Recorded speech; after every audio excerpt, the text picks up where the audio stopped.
सुमन को एक नई नौकरी मिली थी, शहर से दूर एक पुराने हवेली जैसे ऑफिस में। वहां बस वो और उसकी बॉस श्रीमती राणा ही थे। हवेली के बारे में लोग कहते थे कि वहां कुछ अजीब होता है, पर सुमन ने इस पर ध्यान नहीं दिया। सब दीगे क्या। पहली रात जब सुमन ने ऑफिस में काम खत्म किया तो उसे लगा कि कोई उसे देख रहा है। उसने इधर उधर देखा लेकिन कोई नहीं था। जैसे ही वो बाहर जाने लगी, उसे हवेली के एक कमरे से हल्की रोशनी दिखाई दी। उत्सुकतावश उसने उस कमरे की ओर कदम बढ़ाए। सुमन ने दरवाजा खोला। अंदर कोई नहीं था, लेकिन दीवार पर लगी एक पुरानी पेंटिंग ने उसका ध्यान खींचा।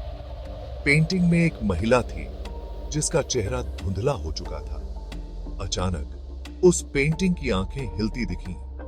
सुमन घबराकर पीछे हट गई।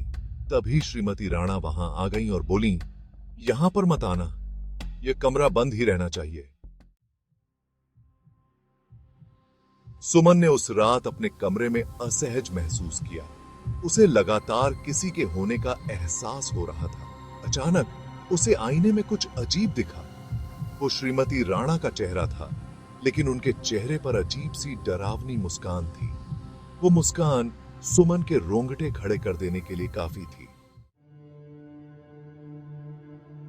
डरते हुए सुमन ने श्रीमती राणा से बात करने की सोची। जब वो उनके कमरे में पहुंची तो उसे वही महिला दिखाई दी जो पेंटिंग में थी, लेकिन इस बार उसका चेहरा साफ था। वो और कोई नहीं बल्कि श्रीमती राणा थी। तुम्हें पता चल गया? महिला ने फुसफुसाते हुए पूछा। सुमन को समझ नहीं आया कि ये सब क्या हो रहा है। वो भागने की कोशिश करने लगी, लेकिन महिला ने उसे पकड़ लिया और बोली, अब तुम भी इस हवेली का हिस्सा हो। सुमन की चीख हवेली की दीवारों में गूंज उठी और अगले दिन से उसे कोई भी नहीं देख पाया। और थी